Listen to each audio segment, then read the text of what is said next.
Hey everybody, Ed here with the Digital Digest, and today I wanted to share an update on my experience with the Samsung Galaxy S5. This is the Verizon wireless version of this handset, currently priced at $99.99 after a $50 mail-in rebate with a 2-year agreement. Off contract, you're looking at $599 plus tax.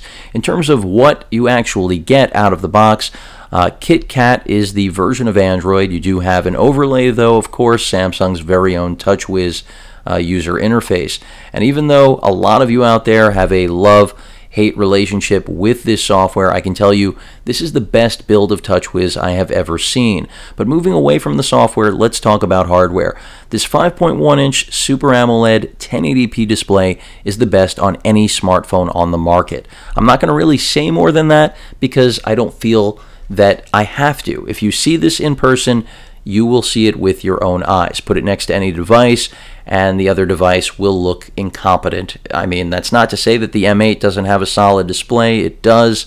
It just isn't as good as what you have here on the S5. And the S5 does have that marginal, that 0.1 size advantage and less bezel, but I'm not doing a comparison, clearly. In terms of processor, you're getting a quad-core Snapdragon 801 chip, one of Qualcomm's best mobile processors right now, complemented by 2 gigs of RAM. You have 16 gigs of internal storage, and you also have the ability, of course, to expand your storage with a micro SD card slot, which I'll be showing you a little bit later. Other than that, you have Bluetooth 4.0, USB 3.0 for quick charging and quick data transfer. The charging port is also compatible with traditional micro USB charging. You also have NFC, GPS, of course, and all of those things work pretty well so far in my experience. I really haven't encountered anything that is noteworthy in terms of bugs or problems where things simply don't work. Initially, Verizon did have some issues with the cameras on some S5s, but I have not had any issues with mine. In fact, the 16 megapixel camera that is on the rear of this device is one of the best, if not the best, on the market right now. And I'll take you through the device right now as I'm still going through specifications. You can see we've got the 3.5mm headphone jack right there. To the left of it, you have the infrared blaster, because this device, like many Samsung smartphones and tablets, can act or double as a universal remote control. Volume rocker on the left-hand side of the device. Then on the bottom, we've got a pinhole there that is a microphone. Excuse the glare. Our USB 3.0 charging port. A lot of people are annoyed by this port because you have to pry it open with your nail. Now, I understand the nuisance, but keep in mind, this does maintain the IP67 rating, yet another specification that I'm just getting to. That means you have dust and water resistance with this handset. Now, this doesn't mean you should take this swimming. It does mean that if weather conditions do show up, this phone isn't going to die. And that's a good thing, in my opinion. It's something we're going to see more of, especially from Samsung. Also, because this phone has inductive charging capabilities with Samsung's very own back cover, as well as their S-View flip cover with inductive charging, this is the first handset, at least to my knowledge, that can accomplish wireless charging and has some form of weatherproofing, which is pretty cool. This will accept traditional USB 2.0 micro cables in the event that you don't have a 3.0 cable with you, because they are far less common, clearly, than the older USB 2.0 counterparts. You have basically on the right-hand side of the device the power button right there, and that's pretty much it. The home screen button right here also acts as a fingerprint scanner, a gimmick that personally I'm really not interested in, but is still a selling point for many because Apple introduced it, kind of spread that disease, I will call it.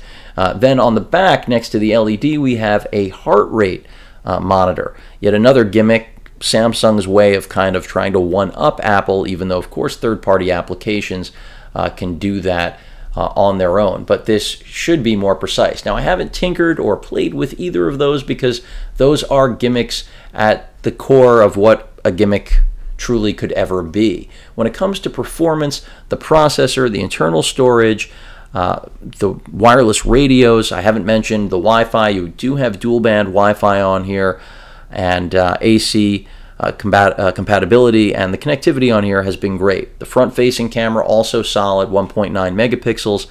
Call quality is solid, but not as good as what the M8 has to offer, in my opinion, both in speakerphone and on the handset itself. And Samsung isn't known for best-in-class call quality, so that shouldn't be shocking to many of you. Now, TouchWiz, as I mentioned, runs relatively well. You can see it just Chrome loaded up quite quickly, especially considering this is the desktop version of ESPN, which is pretty heavy, but I'll go ahead and do a little more web browsing. And this is not the stock keyboard, by the way, for those of you curious. That is SwiftKey. We got a mobile version there, but I'll go ahead and take us to the full site. And overall, web browsing on here has been great. Pinch to zoom, flawless. Video playback, great.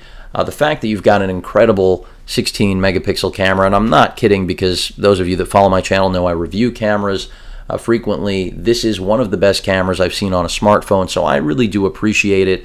A lot of other users maybe don't care about it, but if this is going to be your everyday camera, and I've heard so many users say to me, why buy an actual camera anymore? Then you need a phone that has this sort of imaging capability. And the fact that it can record 4K video isn't a bad thing either, but realistically speaking, the 4K video is nowhere near the utility of the 16 megapixel camera, because the 4K video is more about marketing than it is about actual performance. And I have put up a sample, even though YouTube keeps knocking all my 4K content back to 1080p. The quality's good, but it's not what true 4K with a proper sensor is going to look like, but certainly still better than the 1080p we're used to with phones. And it is leveraging the fact that it does have a superior sensor for that 16 megapixel camera there on the back. But web browsing, very good. That Super AMOLED display really just makes everything look great, and you can see a difference with the bump up to 1080p. There is no question about it for reading, enlarging any text, pixel peeping photos, especially since now you have a 16 megapixel camera. It's going to look better on here. It's really just obvious. But everything works as it should, and that's what I expected from this phone. So it really comes down to whether or not the laundry list of specifications, this perfect storm of functionality, is undone by TouchWiz. And in my opinion, the fact that clearly you can pretty much dump TouchWiz by just throwing on your launcher of preference, and mine is Nova. I already have it installed, and I can tell you it runs really well. You can see it right there, as well as a bunch of other apps that I have installed. TouchWiz really is the only thing that anyone would fear with this handset. Battery life has been great so far.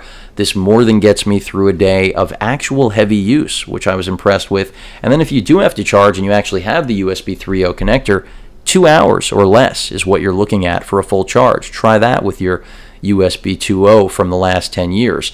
So, and that's part of what, kind of kept me away from the M8 as well, is that there are just certain elements of the M8, as beautiful as a piece of hardware as it is, since it shares most of the internals of this phone, but has 90% metallic build, and then on top of that has a almost stock experience, which certainly I would prefer over TouchWiz. It just is missing too many features that are 2014 standard as far as I'm concerned, whether we're talking about USB 3.0 charging, inductive capabilities. The removable battery here is just a great bonus, and basically you just go right here into the pry point, and by having that removable battery available to you, I mean, you don't really have to worry about what your battery life is at, because you can just have a spare on you and just pop it in. And this phone really has been redesigned when you compare it to the S4. I mean, the battery shape is different, the body, the build is different, the back plate. This isn't just another incremental update, in my opinion, and that's why it appealed to me. Your SIM card slot right there, on top of it, your micro SD card slot. This does accept 128 gig cards. I have used it. It's a great convenience for me to be able to hot swap that 128 gig card from cameras to here, back and forth.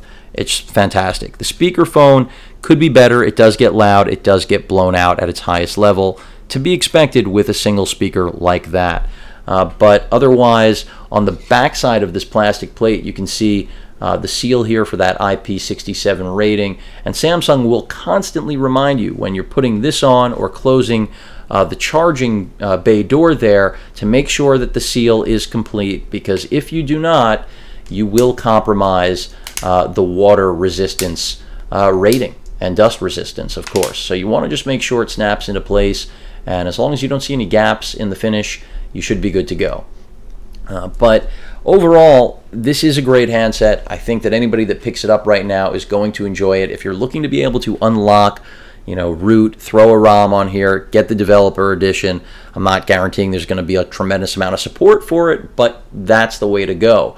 Otherwise, if you want a phone that is going to give you more flexibility in that arena, you should be looking at the M8, despite everything I've mentioned that this phone has going for it with regard to technology overall, because the M8 can be unlocked, it can be rooted and ROMmed, because HTC has a very different approach than the giant we're looking at here, Samsung, who's pretty much taken over the handset and tablet business, even from Apple.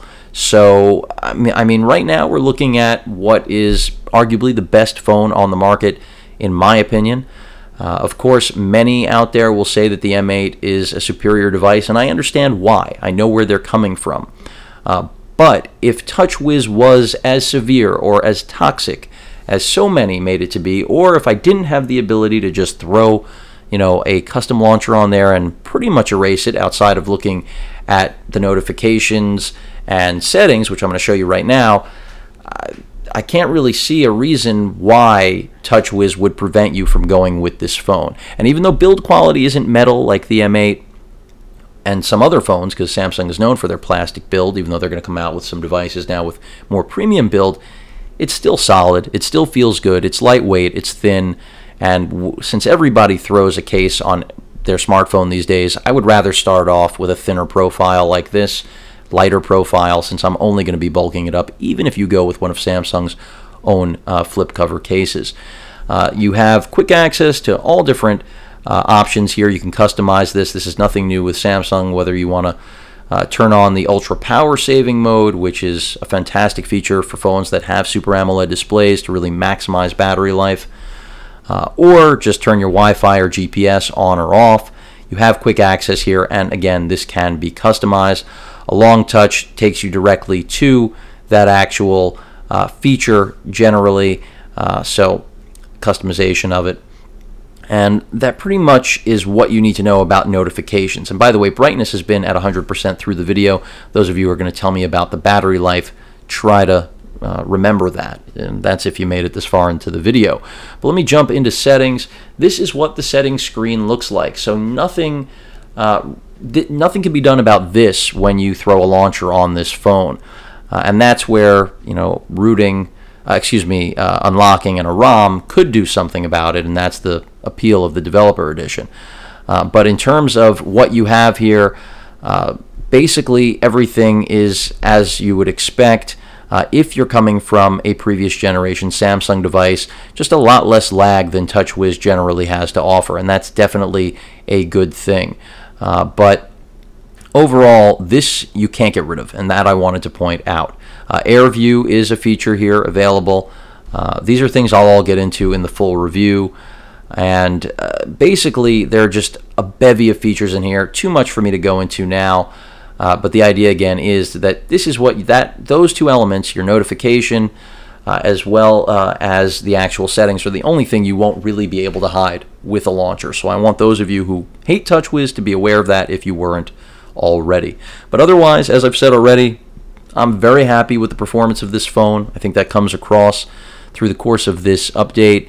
I haven't been using TouchWiz a lot. I kept it on here for this. I have been using Nova. But I wanted you to know what the phone looked like stock, how it performed stock, and that's what this is mostly about. And since I have used it a fair amount of time, both in TouchWiz as well as out, I can attest to that it works well on both sides. It's not one of those black and white situations. There will be plenty of users that will want to stick to TouchWiz for the added features and convenience that it brings. Personally, I'm not a big fan of the magazine, My Magazine, the Flipboard delivery aggregate there for all of my content, but some people I'm sure are, and that's why Samsung continues to use it. The stock software, the bloat is there from Verizon, the bloat is there from Samsung, but you know, it's not really a big deal. It doesn't do anything to performance, and as much as I'd like to be able to eliminate the VZ Navigator, the voicemail, the tones, VZ Protect as well, these are not make or break features for me personally. So everything's great on this phone so far. Of course, I will report back any bugs.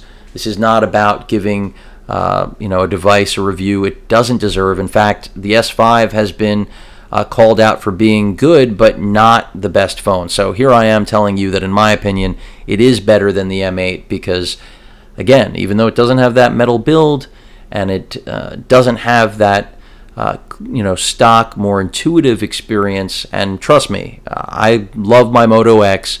The stock experience there is still unmatched by anyone else. I mean, the voice controls and commands, I wish they were here. I have to use third-party software to accomplish that here. Of course, I can say, okay, Google, and it comes on, but I can't do that from a sleeping state without third-party software.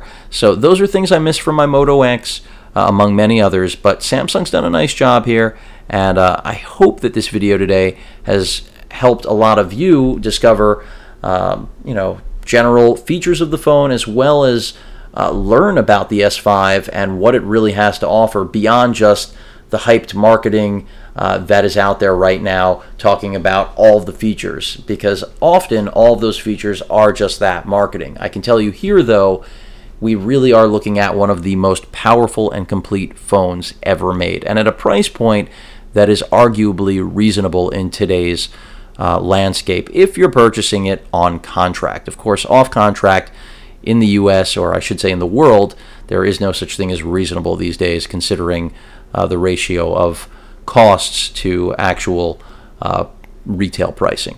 But that's another video for another day. Overall, only good things from this phone so far, and the biggest knock really, again, is TouchWiz and build quality. Build quality, I think, is moot, and TouchWiz arguably may be too, depending on what type of user you are. Any questions or comments, please feel free to post them, and of course, as usual, please feel free to subscribe.